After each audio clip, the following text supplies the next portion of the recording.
சபையோருக்கு விளக்கமாக தெரிவிக்க வேண்டும். அப்படி என்றாலும் வந்திருக்கக்கூடிய ஆசாமி விளக்கமாக தெரிவிக்கிறேன். சபைக்கு எல்லோருக்கும் லாஸ்ட்ல ஒரு ஆள் இருப்பாரு, அவரு கேக்குற மாதிரி எடுத்து விட்டு போய் சாப்பிட்டாங்க. அப்படியா? கிண்ணலர், கம்புள்ளர், சித்தி வித்யாலர், கிருணகாட்டர், அரியாசி, பரதேசி, பரப்பர், கிரப்பர், சோயர், சொங்கட்டுவர், அட்டித்தள்ளி, கவிவாடி, சிகல் குட்டம், முனிவர் குட்டம், அந்தவர்கள் சொல்லக்கூடிய அனைவரும் என்னையே என்னோடு நாமதேற்று ஓடிக்கொண்டிருக்க வேண்டும். எப்படி வரலாம்? வேற தான் சொல்றான். திருநாமல்ல மலையை சுத்தி குட்டு சாத்த நாட்டு உட்காந்துங்க.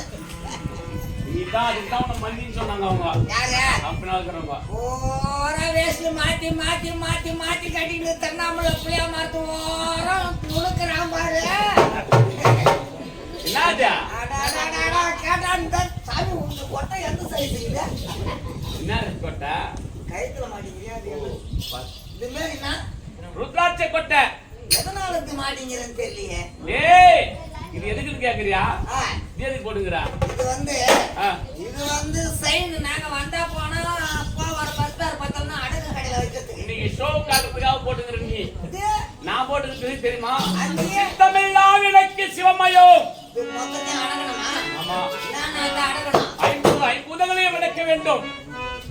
ஏன் நாங்க கேட்கறதுக்குள்ள நான் வேற யாரு ஐம்பூதங்களையும் அடக்கி 5 பேருக்கு அடகணுமா? ஐம்பூதங்கள்டா. 5 பூதங்கள. ஆ. சரி அடகுறோம். ஐம்பூதங்களையும் அடக்கி ஆ. ஒரே நினைவாக ஆ. எப்படி தியானித்துக் கொண்டிருக்க வேண்டும்? எப்படி? ஓம் நமச்சிவாய ஓம் நமச்சிவாய என்று நீ சொல்ற ஓம் நமச்சிவாய ஓம் நமச்சிவாயன்னு இடுக்குப்புள்ள கோயிலாண்டு ஒரு சாமி அழைக்கிறான். கொஞ்சம் இந்த சைஸ் உக்காந்துங்கிறான். அவன் என்ன பண்றான்? இந்த சைஸ் வச்சுன்னு ஓம் நமச்சிவாயா ஓம் நமச்சிவாயன்னு குப்பு குப்பு இழுத்து விடுறான். ஆக்கிறாங்கண்ணா முந்தானியத்தோட ஒருத்தன் 3 முறை அடிக்கிறான் ஒரே டைம்ல. கூட சேர்ந்தா பார்த்த என் கூட இருக்கான் அவன். டேய் இப்படி சொல்லக்கூடிய அனைவருக்கும் இவருடைய நாமதேயத்தை ஓம் நமச்சிவாய என்று ஓதியவர்களுக்கு யாதொரு குறையவில்லாமல் யானை முதல் எருமைகளை 80,000 ஜீவராசிகளுக்கும் படியளக்கக்கூடிய பரமக்கடவுள். ஆமா, எறும்பு முதல் யானை வரை எறும்பு எவ்வளவு சிறியது, யானை எவ்வளவு பெரியது, அதற்கு தகுந்தாற் போல் படியளக்கக்கூடிய பரமக்கடவுள். கைலாயமே கோவிலாக வீற்றிருந்தாலும் இடமாக பார்வதா தேவி, என் உடலில் இடபாகமாக பார்வதா தேவி. ஓ, இடது பக்கம் பார்வதா தேவி அம்மா. ஆமா. என் தலைபாரமாக தலையில யார் வச்சுங்கற? கங்கா தேவி வச்சுங்கறா. இல்ல தலை மேல உட்கார்ந்துங்க தேர்னா. கங்கா தேவி. கிரியகிறவங்க இன்ட்ரோல தெருவுல போடுவாங்க. மேல தலை மேல வச்சுங்கறீங்க, அவங்க எங்க போவாங்க? கங்கா தேவியே இதுவரை ஒரு சந்தேகம். அதுதான் சாமி, மேல ஒரு பொம்பளை கீழ ஒரு பொம்பளை வச்சுங்கற. நாங்க வரும்போதே பாக்கிறதுல உங்ககிட்ட பாத்ரூம் இருக்குதான்னு ஒருவனுக்கு இடபாகமாக அளித்தேன். எப்படி? பார்வதா தேவிக்கு இடபாகமாக அளித்தேன், சடபாகமாக கங்கா தேவிக்கு அளித்தேன். சரி, இப்படி இருவரையும் சும்மா இருவர் வைத்து கைலாயத்தில் கோவில் கொண்டு ஒருத்தர் என்னன்றாங்க சாமி, தலைமையில வந்து பொண்டாட்டி தூக்கி வச்சுன்னு ஆடுறான். இதான் காரணமா அப்படின்னு சொல்றாங்க. முதல்ல பொண்டாட்டி தூக்கி வச்சுன்னு ஆடுறாள் யாரு? நான் தான். உன்னை பார்த்து பின்ன எல்லாம் ஆடாது போடுவாங்களா? ஏண்டா உலகத்திற்கு தாய் தந்தையாக முதல் தெய்வம் யாரு? யாரு? அப்படி இருக்கும்போது என் பின்பற்றி வரக்கூடியவர்கள் காலையில விட பார்த்தா தூக்கி வச்சு ஆட்டுறாயா?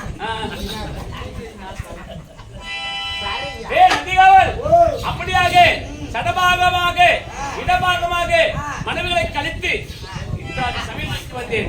கைலாயமே கோவில் கொண்டு இருந்தாலும் பரம கடவுள் சக்தி கங்கா தேவி பூர்வமாக அமர்ந்து இந்த சபையில் வைத்து வருகிறேன். கைலாயத்தில் கோவில் கொண்டு வரக்கூடிய மக்களுக்கு ஓம் நமச்சிவாய என்று சொன்னால் போதும் அங்கு சென்று ஓடி சென்று காட்டுதல் புரியக்கூடியவன் இந்த பரம கடவுள். அப்படி இருந்தாலும் எப்படி மட்டும் தெரியுமா?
கன்னிகவனே, சுவாமி மத்தனா?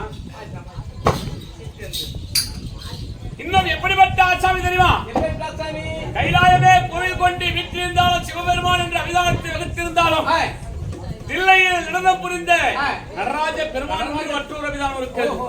எப்படி தெரியுமா? எப்படி தேவ சபை ஒரு நாள் ஒன்று கூடியது. அசுரர்களால் தேவர்களுக்கு இடுக்கம் ஏற்பட்டு அவர்களால் துன்பங்கள் ஏற்பட்டு அந்த துன்பத்தை நீக்க வேண்டும் என்பதற்காக தேவர் அனைவரும் ஒற்றுமையாக சேர்ந்து ஆலோசனை செய்யக்கூடிய இடம் தேவ சபை. தேவசபை அந்த தேவ சபை ஒன்று கூடிய உடனே அது தினமும் இந்த தேவர்களை மகிழ்ப்பதற்காக நாங்கள் நடிகமாக நடனமாடி தேவர்களை மகிழ்ப்பது வழக்கம். யாராரு எப்படிப்பட்ட பெண்கள் தெரியுமா? யாராரு ரம்பை, மேனகை, சுலோதமை, ஊர்வசி இப்படி சொல்லக்கூடிய நாங்கள் நடிகமாக நடனமாடி இந்த தேவர்களை மகிழ்ப்பது வழக்கம். இப்படியாக இருக்கக்கூடிய நேரத்திலே தேவ சபை கூடிய நேரத்தில் 4 நடிகமாதர்கள் ஒன்றாக சேர்ந்து நடினம் ஆடுவதற்காக தயாராக இருந்தார்கள். அந்த நேரத்தில் அந்த தினத்தில் ஒருவள் எழுந்தார். யார் தெரியுமா?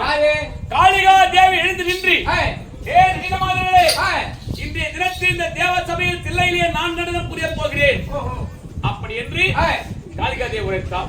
உரைத்த உடனே அந்த நடிகா மாதர்கள் 4 வரும் ரம்பை, மேனகை, திலோத்தமை, ஊர்வசி என்று சொல்லக்கூடிய 4 நடிகமாதர்களும் நமக்கு எதற்கு வம்பு அப்படி என்று காளிகா தேவிக்கு யாரும் எதிர்பார்த்தை பேச முடியும்? பேசாத காரணத்தால் ஒதுங்கி நின்று விட்டார்கள். தேவ சபையில் எழுந்து நின்றால் காளிகா தேவி தேவர்களை பார்த்தால், ஏ தேவர்களே, அமர்ந்திருக்கக்கூடிய தேவரில் யாராவது என்னோடு போட்டியிட்டு ஆடுவதற்கு தயாரா என்று ஆர்வத்தோடு கேட்டார். காளிகா தேவி ஒரு பெண்ணானவள் அந்த தேவ சபையில் எழுந்து எத்தனையோ ஆடவர்கள் அமர்ந்திருக்க அத்தனை பேரையும் மதியாமல் யாராவது என்னோடு போட்டியிட்டு ஆட தயாரா என்று ஆணவத்தோடு கேட்டார். நான் என்ன செய்தேன்? இருக்கக்கூடிய தேவர்கள் எல்லாம் வாய்ப்பற்றி கை கட்டி இருந்தார்கள். காளிகா தேவியோடு யாரும் போட்டியிட முடியாது அப்படி என்று கை கட்டி வாய்ப்பற்றி இருக்கே இவள் ஆணவத்தை அடக்க வேண்டும். ஒரு பெண்ணானவள் தேவசபையில் எழுதி இப்படிப்பட்ட வார்த்தை ஆடினாலே இவள் ஆணவத்தை அடக்க வேண்டும் என்பதற்காக, ஏய் காளிகா, என்ன ஆணவம் இருந்தால் இந்த தேவ சபையில் இருக்கக்கூடிய தேவர் அனைவரும் மீது அமர்ந்திருக்க இந்த நேரத்தில் யாரோடு என்னால் போட்டிட்டு ஆட முடியுமா என்று ஆணவத்தோடு கேட்டாயே, உன்னோடு நான் ஆடுகிறேன் அப்படி என்று வாக்களித்தேன். வாருங்கள் இருவரும் ஆடலாம் என்று காளிகா தேவி உரைத்தார். நான் என்ன செய்தேன்?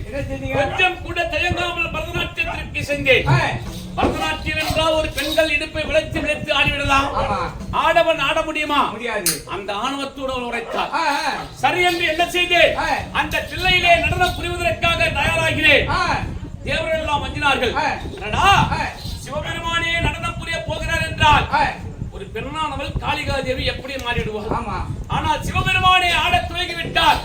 இதில் ஏதாவது சிவபெருமானுக்கு பங்கம் ஏற்பட்டு விட்டார், கோபம் பிறந்து நெற்றிக்கண்ணை திறந்தால் இந்த உலகமே தீக்கிரையாகி விடுவே அப்படி என்று தேவர்கள் அஞ்சினார்கள். அப்படி இருக்கே கொஞ்சம் கூட தயக்கம் இல்லாமல் காளிகா தேவி போட்டியிட்டு ஆடினேன். நாங்கள் இருவரும் ஆடிக்கொண்டிருக்கே நாங்கள் இருவரும் சளைக்காமல் ஒருவருக்கு ஒருவர் போட்டியிட்டு இருவரும் பரதநாட்டியத்தை ஆடிக்கொண்டிருக்கிறோம். அந்த தில்லையே ஆடுகிறது, தில்லையே ஆடுகிறது. அப்படி ஆடக்கூடிய நேரத்திலே ஒருவருக்கு வெற்றி இருக்க வேண்டும், ஒருவருக்கு தோல்வி இருக்க வேண்டும். இருவரும் இப்படி ஆடிக்கொண்டிருந்தால் என்ன செய்வது என்று என்ன செய்தேன்? என் இடது செவி இருக்கக்கூடிய குற்றத்தை நானே நழுவிட்டேன் தரையில். ஆமா, அப்படி கீழே நழுவிட்டேன். எதற்காக? தந்திரத்தோடு இவளுக்கு வெல்ல வேண்டும், இவளை தோற்கடிக்க வேண்டும். பெண்ணாக பிறந்தவள் இப்படிப்பட்ட வேலை செய்யக்கூடாது, அப்படிப்பட்ட வேலையை நாம் செய்ய வேண்டும் என்பதற்காக நானே கீழே நழுவிட்டேன். தேவர்கள் எல்லாம் பார்த்தார்கள். சிவபெருமான் செவியிலிருந்து குண்டலம் தரையில் விழுந்து விட்டதே, என்ன நடக்கப் போகிறது என்று திகைத்திருந்தார்கள். கொஞ்சம் கூட சளைக்காமல் பரதநாட்டியத்தை நிறுத்தவில்லை. அந்த தில்லையில் நடனம் புரிந்து கொண்டே எனது வலது பாதத்தால் அந்த குண்டலத்தை எடுத்தேன். குண்டலத்தை எடுத்து ஆடிக்கொண்டே இடது செவியை தூக்கி பொருத்தினேன். ஆளை தூக்கி பொருத்தின நேரத்திலே தேவர்கள் எல்லாம் பார்த்தார்கள். பரமனுக்கே ஜே, பரமனுக்கே ஜே என்று கோஷமிட்டார்கள்.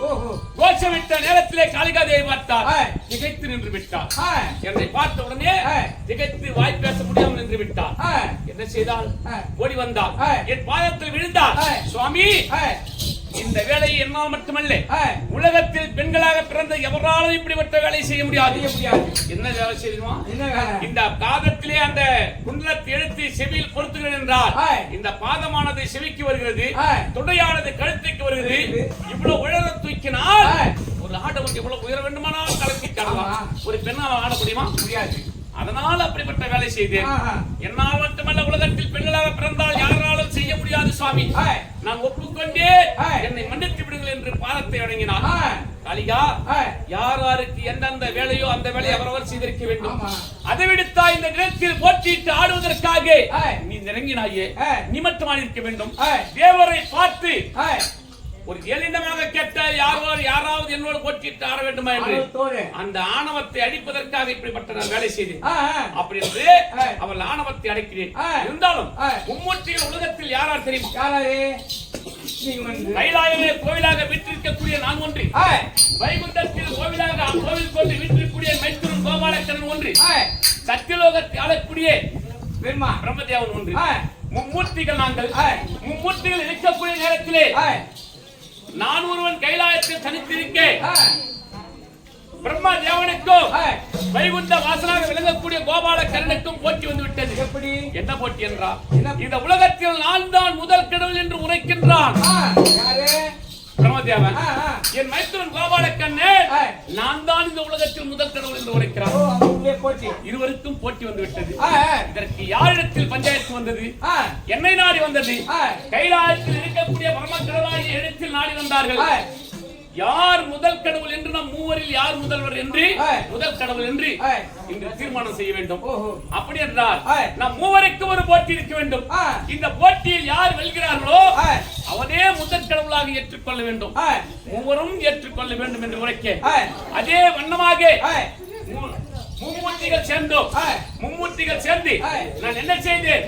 பிரம்மதேவன் அழைத்தேன். பிரம்மதேவா, என் ஜடாபாரத்தை நீ பார்த்து வந்து விட்டாயானால் இந்த உலகத்தில் நீயே முதல் கடவுள் என்று நாங்கள் ஏற்றுக்கொள்கிறோம் இருவரும் என்று சொல்கிறேன். அன்னவர் காண இட்டு பிறகு என் மைத்துரன் கோபால காணேன். மைத்துனா, என் பாதத்தை நீ பார்த்து வந்து விட்டாயானால் இந்த உலகத்தில் நீயே முதல் கடவுள் என்று நானும் பிரம்மதேவன் ஏற்றுக்கொள்கிறோம். இப்படி என்று இருவருக்கும் ஆணையிட்டு நான் என்ன செய்தேன்? அகண்டல் சுரூபம் எடுத்தேன். ஆகாயத்திற்கும் பூமிக்குமாக நின்றேன். அப்படி நின்ற நேரத்திலே பார்த்தான் பிரம்மதேவன். அடடா, மாமாவானவர் போட்டி வைத்து விட்டு ஆகாயத்திற்கும் பூமிக்கு நின்று விட்டாரே. நான் எப்பொழுது சென்று சிரசை பார்த்து இந்த உலகத்தில் நாம் தான் முதல் கடவுள் என்று நிரூபிக்க வேண்டும் என்பதற்காக அன்னப்பச்சை உருவெடுத்தான். அன்னப்பச்சை உருவெடுத்து மேலே பறந்து வந்து என் சிரசை பார்க்க வேண்டும் என்று மேலே பறக்க என் சிரமானது மேலே வளர்ந்து கொண்டே இருக்கிறது. அவன் ஓரடி மேலே பறந்தான் என்றால் 2 அடியாக என் சிரசு வளர்ந்து கொண்டிருக்கிறது. பறந்து மேல் வர வர வர அவன் இறகெல்லாம் முறிந்தது, இறக்கையானது முறிந்தது, பறக்க முடியவில்லை. பாதியிலே நின்று விட்டான் பிரம்மதேவன். பாதியிலே நின்ற பிறகு நாம் எப்படி சென்று பார்ப்பது? சிறகானது இருந்தால் தானே மேலே பறக்க முடியும். சிறகானது முறிந்து விட்ட பிறகு பறக்க முடியாது. அப்படி என்று வருத்தத்தோடு பாதியிலே அமர்ந்தான். என் சிரசில் இருந்து தாழம்பூவானது பூமியை நோக்கி வருகிறது. அப்படி வரக்கூடிய நேரத்தில் தாழம்பூவை பார்த்தான். என் தாழம்பூவே, நீ எங்கிருந்து வருகிறாய் என்று கேட்டான். இந்த இடத்தில் வரக்கூடிய காரணம் நீ எங்கிருந்து வருகிறாய் என்று கேட்டான். அவன் என்ன உரைத்தான் தெரியுமா? அந்த தாழம்பூவானது, நானோ ஈஸ்வரனுடைய ஜடாபாரத்தில் இருந்து வருகிறேன். இந்த பூமியை சென்று எப்போது சேருவேனோ தெரியவில்லையே அப்படி என்று வருத்தத்தோடு தாழம்பூ உரைத்தது. அடடா, மேலே இருந்து வரக்கூடிய தாழம்பூவே வருத்தத்தோடு தெரிவிக்கிறது. நாம் எப்படி மேலே சென்று மாமாவுடைய சிரசை பார்க்க முடியும்? அப்படி என்று தாழம்பூ